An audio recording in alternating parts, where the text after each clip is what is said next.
This is going to be one of the most important level 1 monitor reviews of the year. I'm really going to be disappointed if you can't actually buy this monitor, because it was hard for me to buy this monitor, which I did. It was not sent to me by Asus or anything like that. This is like real world nerds review of this monitor. We're going to get into a lot of details because you need to know.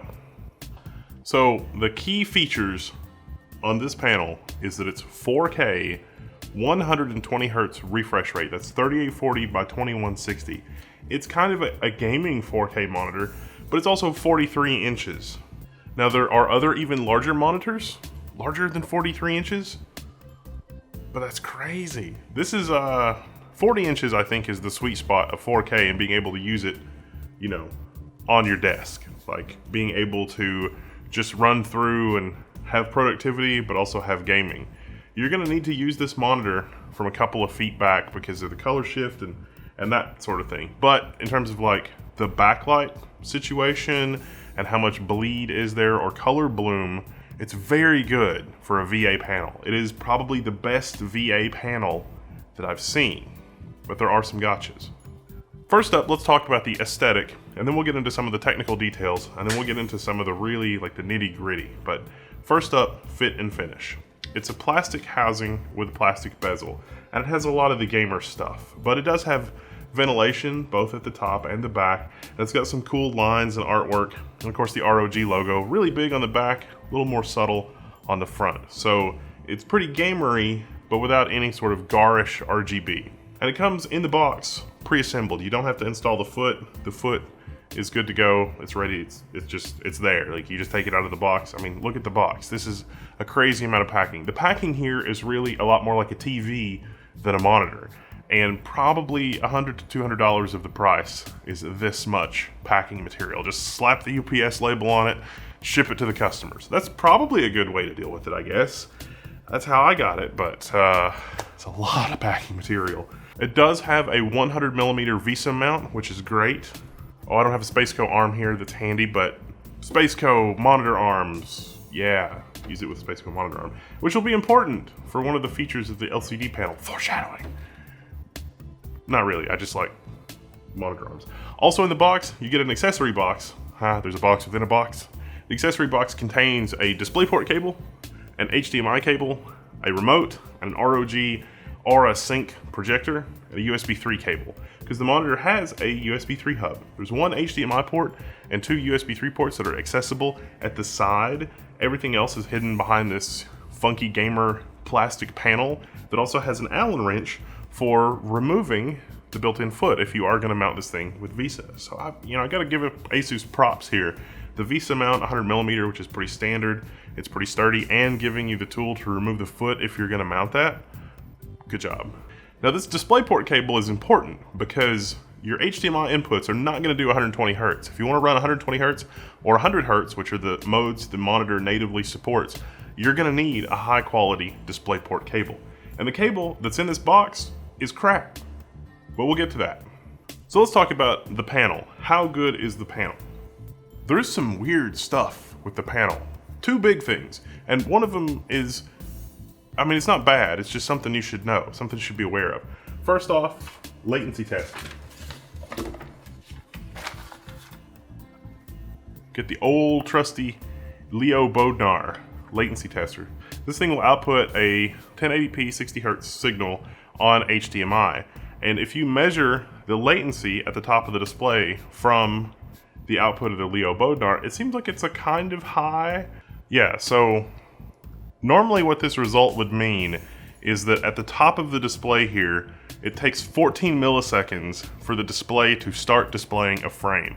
The thing that you have to understand is that at 60 Hz, you get one frame every 60th of a second. That's one frame every 16.6 milliseconds. But you don't get it all at once, at least on 99.9% of displays that don't have built-in page flipping.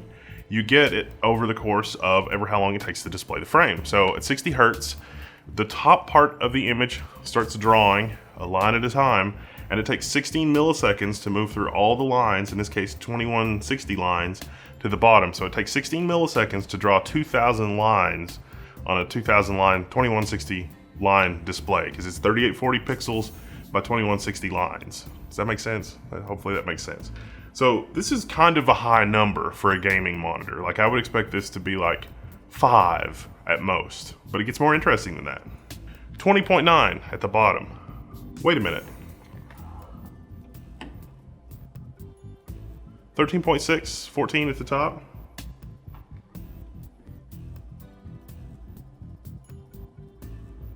.21 at the bottom. 14 to 21. So what's your logical conclusion? So what's actually happening here is the LCD panel itself is running at twice 60 Hertz or 120 Hertz, which is what the panel is advertised as. So when this panel gets a 60 Hertz signal, it waits until the buffer is going to be emptied by the time it gets to the end of the display.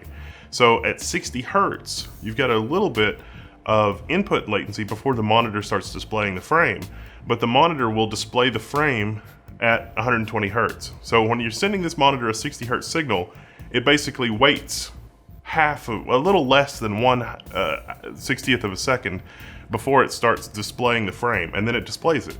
And it displays it in 1/120th of a second, even though it was 1/160th of a frame. So that's kind of unusual, but it's cool. Like in playing games and stuff like that, I didn't really notice it. It wasn't a problem. I just thought it was interesting that that's how this display works, is that the LCD is always running at 120 Hertz, and when you send it a 60 Hertz signal, it doesn't care. It's still displaying at 120 Hertz. So that's the first thing. The second thing is the sub-pixel layout. So when you first plug this monitor in, when I first set up this monitor, it's on our NZXT here with the Ryzen 3800X, and it was with an EVGA GTX 1080. And there were two very bad things that were happening. One, when I enabled 120 Hertz, I got all kinds of weird corruption, and like the display was flashing and just being super weird. So it turns out that this was two things. The first is that 10 series NVIDIA graphics cards need a firmware update. I know that from working on the level 1 KVM, because the level 1 KVM is pretty cool. It's DisplayPort 1.2. This monitor is DisplayPort 1.4, so it won't work with the current level 1 KVMs because they top out at 4K 60 Hertz. But I've been through the ringer with DisplayPort cables, and like high quality DisplayPort cables and counterfeit DisplayPort cables. And so I thought we were in a situation here where the DisplayPort cable was bad. And it turns out that the EVGA GTX 10 series card needed a firmware update from NVIDIA's website. So got that, it's all good. Now, the display still had corruption at 120 Hertz now, but not 100 Hertz. And it turns out that the DisplayPort cable that was in the box is pretty sketch. It worked flawlessly with the 5700 XT from AMD. But the output signal, working again from working on the level 1 KVM, the DisplayPort output on a 5700 XT is quite good. There's a very strong signal to noise ratio. It can be a little hit and miss on 10 series graphics cards, and the firmware update does help a lot. But the firmware update for 10 series graphics cards is not sufficient for this display. So the fix, cable matters. I've got a 6-foot cable matters DisplayPort 1.4 cable. These are also like super counterfeited on Amazon, so it's easy to accidentally order. Like I intend to order a cable matters cable and actually get a counterfeit cable matters cable. Amazon's really got some counterfeit cable problems. But if you can get a legit cable matters cable, that will work with this display, 4K 120 Hertz. So if you see weird glitches on your display, or you hear like an audio popping and cracking, it might happen like multiple times a second. It might happen once every 3 or 4 minutes. It just depends on how marginal your graphics card is and how marginal your display is. But if you run into that, that's the fix. The other thing that I noticed when I first plugged it in is that the quality of the text on the screen was awful. We're talking more awful than like the really cheap Korean import displays that have like the completely oddball pixel layout stuff. Like it was disappointing and terrible how low quality the text output was. And it turns out that ClearType in Windows, which is meant to smooth fonts, assumes that your subpixel layout is going to be red, green, blue, RGB for your pixel layout on the display.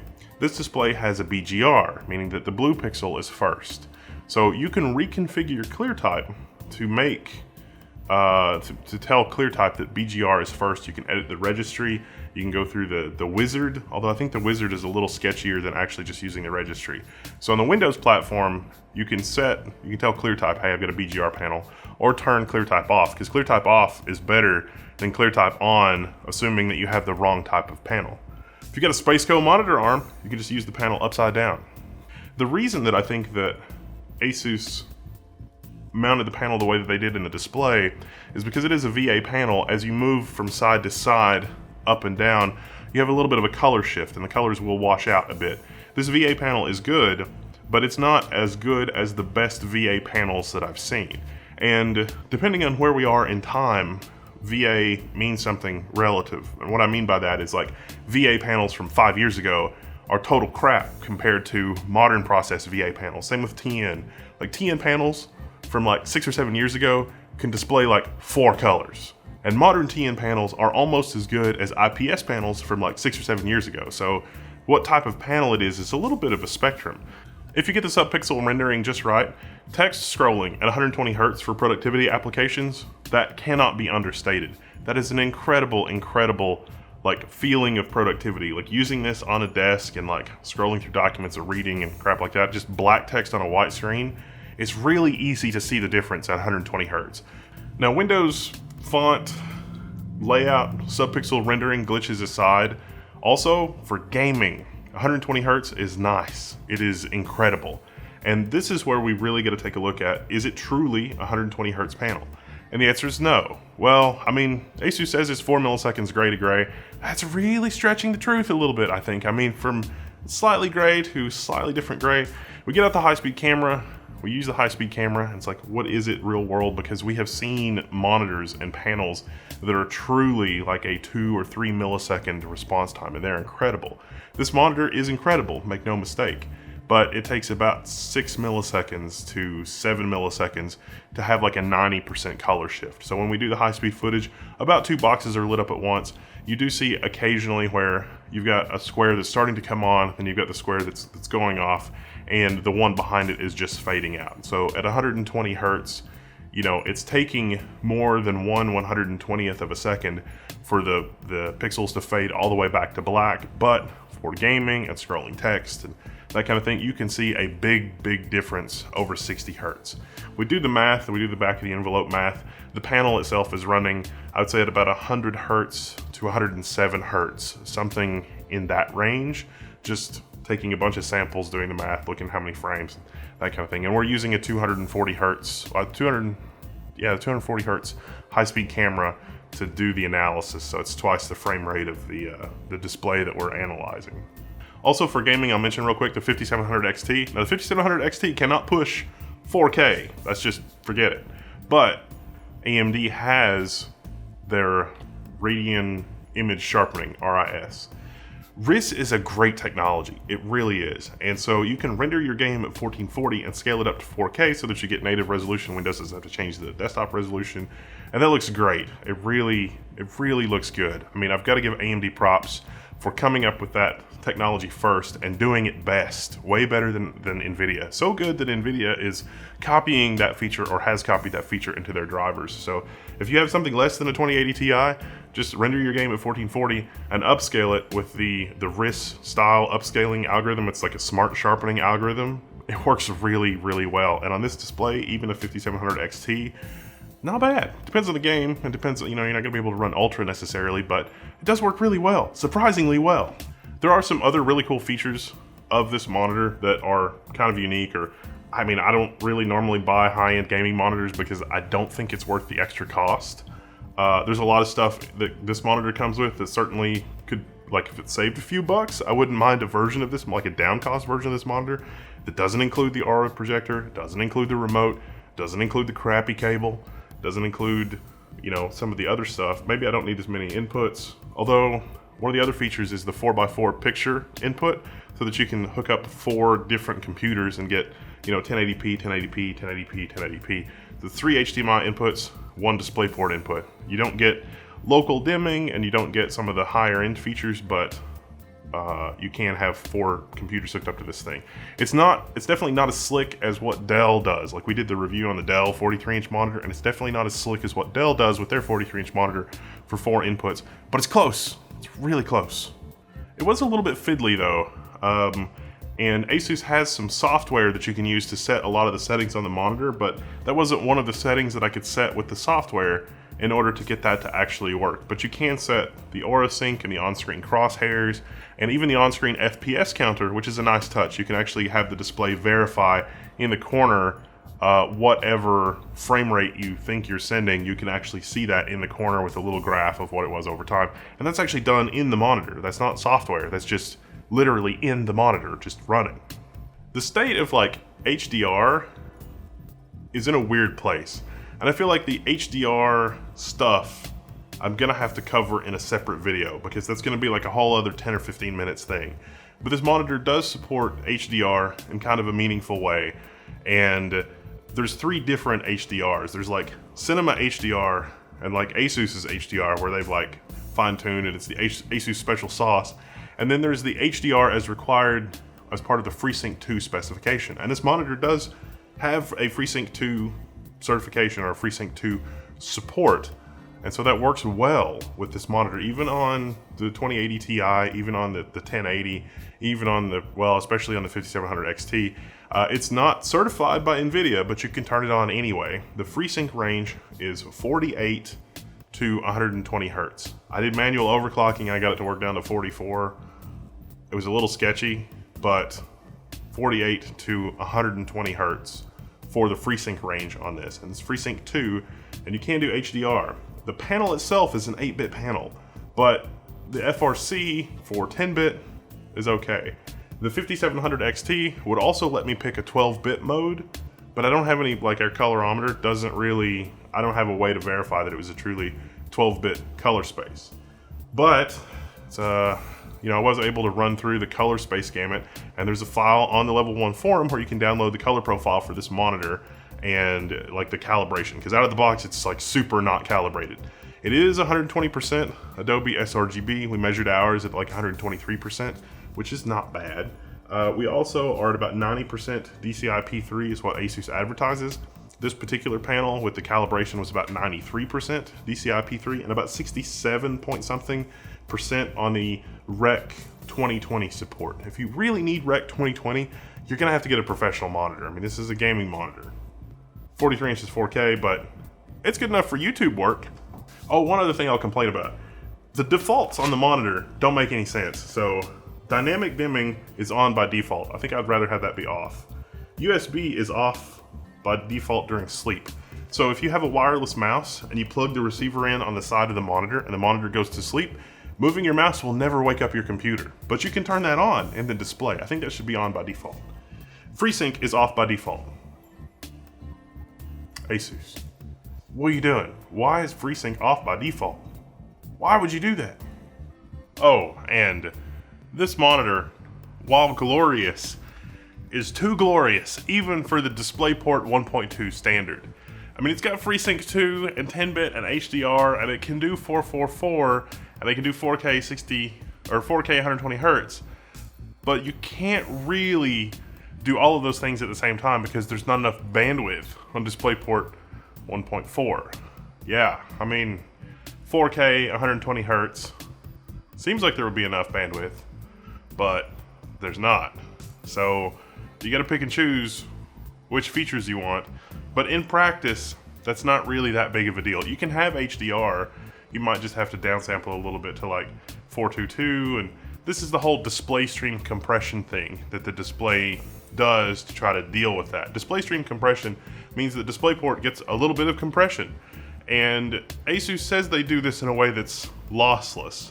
And after having played games and experimenting with this monitor, I can't refute that. I can't really tell that anything nefarious is going on when I turn on all of the options. Just be aware that you're gonna need display stream compression to have all of the things on DisplayPort 1.4, I guess. Maybe we'll do a different video, a separate video about that.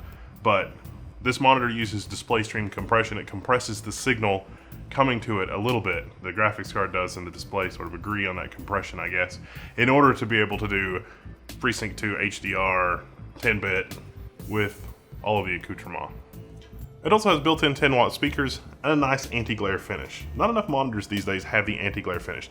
The 10-watt speakers are nothing to write home about. Again, if there was a cost-down version of this monitor, ditch the speakers and give me back the $5. That's crazy. The headphone and microphone input on the side, if you normally use, your gaming monitor with headphones, analog headphones, you can plug them in on the side of your monitor, and then if you unplug your headphones, you get speakers. I guess would be one use case, but you're probably going to want a better DAC or amp than you get on the side of the monitor anyway, and that doesn't, just do away with the speakers. Don't need them. Give me the $5 off the price of the monitor. So I picked this up off of Newegg. It was about $1,100 at the time that I picked it up. I feel like Asus could make a few minor changes and probably get the price down even more. And this monitor originally was going to be released, I think, much sooner, because Asus was demoing it at CES at the beginning of 2019. And I don't think it was possible to buy this thing until the beginning of September of 2019, to the point that I literally wrote a bot to trawl Newegg and Amazon to look for this monitor, and as soon as it was available on Newegg, I purchased it, and it was immediately out of stock. And then the bot almost ordered it a second time because I forgot to turn it off, and it was immediately out of stock again because I knew, because I told you, I've been telling you for 5 years now, the Korean 40-inch monitors that are repurposed with DisplayPort, it's nice. I mean, you got to have a big desk, and you got to sit a foot and a half, 2 feet away from your monitor. But if you're not going to use display scaling, 40-inch 4K is really good. And if you've been following me for a long time, and all the Korean monitor reviews that I've done, it's the sweet spot. It's blown my mind that it's taken somebody this long to put something together that is halfway decent. And this monitor from Asus is even beyond halfway decent. It's good. I'm hoping it sells well, so that they'll say, man, there's something to this approximately 40-inch 4K gaming monitor thing, because boy howdy, it's nice. But even for productivity, if Asus makes a 120 Hz version of the 32-inch Pro Art monitor that I have, that's also an insta buy for me, as long as it's less than $1,600, $1,500, something like that. Because that's worth the price premium over the $600 Korean monitor. There's a lot of features, there's a lot of stuff to like here, over the $600 or $700 Korean monitor. Currently, there's the Wasabi Mango, which we bought, and it's not great even though it's 120 Hertz. This is a much better monitor, and yeah, it does have the color shift a little bit, and the text sharpness is a little janky because of the whole BGR layout, but in the grand scheme of things, not really a lot to complain about. I'm Wendell. This has been a level 1 Wendell monitor review. Hopefully I didn't ramble too much, but I had a lot to say about this monitor. There's a lot of testing and a lot of interesting things that came out, especially that whole 120 Hz Leo Bodnar thing. So if you like this review, you could consider updating it or supporting us on Patreon or whatever. But if not, there's also the downdude thing too. So I don't know, leave a comment below, post pictures if you get one of these for your setup. Love to see it on the level 1 forums. I'm Wendell, I'm signing out. I'll see you there. Probably.